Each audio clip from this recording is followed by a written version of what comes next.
What's going on, everyone? Tom here from Pizarro's Pieces, and we're back today with another collector. And today I've got my mate Rob. How you doing, mate? Yeah, not too bad, thank you. Good, good. Today we're in my house, so Rob's brought some of his collection over of G.I. Joe and Action Force, and we're going to do a little separate video on that for you. So today I'm just going to talk with Rob about what he's into, you know, what his main focus is, because Rob, unlike a lot of collectors who maybe collect one or two toy lines, collects several, which are, go through a few of them. Yeah, so as I said, I've got a problem with toys. Basically, I literally collect everything. Visionaries, Thundercats, He-Man, Action Force, G.I. Joe, Star Wars, Steel Monsters, if you remember that one, She-Ra, literally, even Brave Star I've got some bits of. All sorts of different things. Yeah, that's Marvel, DC, superheroes. So that is an addiction there. Yeah. Well, we've spoken in previous videos that they called it plastic crack, so yeah, it can definitely become a little bit addictive. Yeah. Today we're going to do another video separately on Rob's G.I. Joe and Action Force collection, but in the future we spoke about doing a Star Wars one, possibly. Yeah. Maybe a She-Ra one, because you've got a complete carded. Yeah, absolutely. Yeah. So we'll definitely do a few more with Rob. So just a little introduction video, you know, how Rob got into it, his earliest memories, and you know, some of what his favourite pieces are from certain collections and that. So Rob, what, you know, going back to the 80s, because it is predominantly all 80s toys, what are your sort of earliest memories of, you know, the first kind of toys that you had and that as a kid? What sparked it is every Saturday my dad would take me down the local town, and we'd have a Big Mac, and then it would go in the toy shop, and then I'd pick whatever I wanted, and then I'd sit in the pub playing with him while my dad had a drink, sort of thing. So I remember when I think 4 was the first time I got my first Star Wars or Action Force figure, because my local shop was selling 5 for £1. They don't do that no more. No, yeah, they don't. That was a good shop, and I literally ran out of the Star Wars figures I needed to buy every week, so I ended up getting Action Force as well. Then it just spiraled out of control. Because they're the same size as well. They had the same size, yeah. They had little battles and stuff as a kid. On the other side of it, there was another toy shop that sold He-Man. So it was like, do I get He-Man or Action Force Star Wars each week? And then it just spiraled out of control. Basically, I sold all the collections off when I was 17, because I got into girls and that, and then just literally was like, I need the money, go out all the time. And then it was like, but I really want them back. And by the time I wanted them back, they weren't 50p anymore. No, they were extortionate. So it just became worse.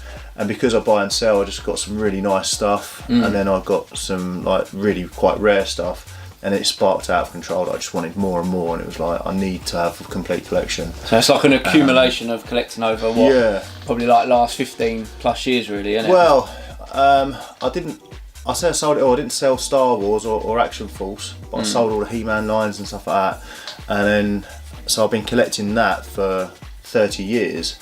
So yeah, the last 15 years has literally spiraled out of control, and I've got some really nice pieces in the collection from there. What's your favourite line? It's not so much your favourite items, but my favourite line has got to be Star Wars, the droids and Ewoks. But my second other favourite line is Action Force. I absolutely love it. Which we're going to be doing. And then and obviously Action Force. A lot of you might know that it spirals into G.I. Joe, and you can't get away from it. Ongoing. Yeah. There's quite a lot of them, isn't there? And when I was a kid, basically I was born in '83, so Star Wars was just finishing really, as a toy line. Action Force, about '82 it came out, and then it went on from there. Wasn't too much in the shops for a while, and then all of a sudden G.I. Joe took over, and that was everywhere. So I never got into it. Like I've mentioned in previous videos, I never got into Star Wars, and I think that it was literally from the get-go. It was Masters of the Universe, He-Man for me. So never got into G.I. Joe or Mask. I think they're all quite not similar, but it's that whole, you know, there isn't any really, you know, fantasy to it. It's all machines, guns, and all that sort of side of things. It's set in the present with a few gadgets and things that work. And I just love the idea of G.I. Joe being an international, great sort of force of people from all over the world, specialities and stuff. So yeah, it's really quite What about in regards to the cartoons? Is it the same? Well, because obviously the Ewoks had the cartoon as well, didn't they? Ewoks Droids had a cartoon. Yeah, it didn't last very long. No, well, a lot of cartoons didn't last very long. And you know, the toys for me came first, and then I watched the cartoons. I was an adult when I watched, I think, Droids and Ewoks. I've never seen that. Yeah. But Action Force cartoon, it was later called G.I. Joe, changed the theme tune. That was on all the time as a kid. I remember watching He-Man, even watched She-Ra. And my wife loved She-Ra as well, and we watched all 130 episodes together. Is that many there were? Yeah. Before we had kids, sort of thing. Obviously, Rob, I know you from like the dealer scene, as I do with quite a few of the collectors and that I've been interviewing and that. Even I've seen over like the last couple of years in regards to pricing with a lot of the toys and especially like the 80s stuff, it's becoming increasingly difficult to get hold of good stuff. Obviously more so as a dealer to sort of pass on to collectors at a fair price, but also as collectors as well. Yeah. How are you finding it? And are you still? It's obviously not as easy, but are you finding collections? Are people coming to you or? Yeah, I mean, some people do come to me. I mean, last year I was at a Sandown and someone approached me with a absolute car full of G.I. Joe stuff. I remember that. Because they come to me first, yeah, and I was too busy to take it. But. And I got some really nice pieces in there for my own collection and to be able to sell on. But it is becoming more and more difficult. Like all collections, you end up being able to get all the easy stuff first, and the easy stuff doesn't cost anything really, and then you're stuck with the Holy Grail and the hard stuff to find. But it is good. Because every now and then, as a dealer, I recommend it as anyone who's collecting, become a dealer, because people just offer you loads of stuff and then you just take out what you want and sell it on. And that for me, is a way I've really sort of got some really good stuff in my collection where, it's a bulk lot and I haven't had to pay the earth for some of it. But then again, with any addiction, you end up scouring the internet looking for it, and then you end up paying the earth for one little piece. So. I was about to say, I think eBay I think is really good. Don't get me wrong, but I do think as well it's become a problem because, especially with things like Star Wars, the price of Star Wars toys have just gone like crazy. I mean, I see people trying to sell beta toys for like £10. Yeah. A few years ago, before the new films came out, you was able to pick them up for a couple of quid. But that's just the way the market's gone, and unfortunately eBay, as good as it is, it's got its negative sides, and as a collector it's annoying because, like you said, if you want something like the Holy Grail, you ain't necessarily going to pick it up at toy shows. No. You have to look on places like eBay to try and find it, and then you end up, if you do want it, paying quite a lot for it. I know in regards to Masters of the Universe, in regards to Holy Grails, you've got the laser light. I've got the laser lights, Skeletor and He-Man laser light. Laser light and laser power is what they're called, and they can fetch very big money now, can't they? So, but how much are you sort of, in regards to some of the grails you've got, have you picked them up at reasonable prices? Did you get them years ago before they were like... you mentioned He-Man with the Power Sword. I bought it in a job lot of He-Man figures. I took out what I wanted. I ended up paying £2.50 for each figure. A laser, each figure, and laser light He-Man was in there. Makes me feel sick. At that time, laser light He-Man was worth probably £200 at that time, and I'm talking 8 years ago. I've seen them go for silly money now. I've mentioned it. I've got one obviously behind you. He's not a complete one, but I think I paid £80 for him, and he's only got his sword. He hasn't got the power pack and that. And I picked up something a few years ago in the G.I. Joe range, a double pack, Lomax and Tomat, for £16.50 in an antique shop, and easily then he was worth 150 and probably more now. So even the antique shops are starting to cotton on a bit now. Worth going through. I think you mentioned eBay. The problem I find with eBay is you go to somebody who doesn't know anything about toys. They've looked at it online, and because it's stamped NFL or Star Wars or Hasbro or something, and it's got a date on it, they just think it's worth loads of money. and reality of it is, it's not. Some of it is, but some of it definitely isn't worth 50p. But you know, people think they've got a lot of money. And that's where people like us sort of come in, don't we? Obviously, know what things are worth and that, which as collectors is good for us. But yeah, it's kind of ruining the market a little bit, ain't it? In regards to dealing and that, talking about shows and stuff, you mentioned places like Sandown Park BP Toy Fairs. You do one every year in regards to G.I. Joe. And, every year. It's called Roll Out Roll Call, and organised by a guy called Dave Tree, lovely fella, and it is literally Action Force, G.I. Joe and Transformers convention.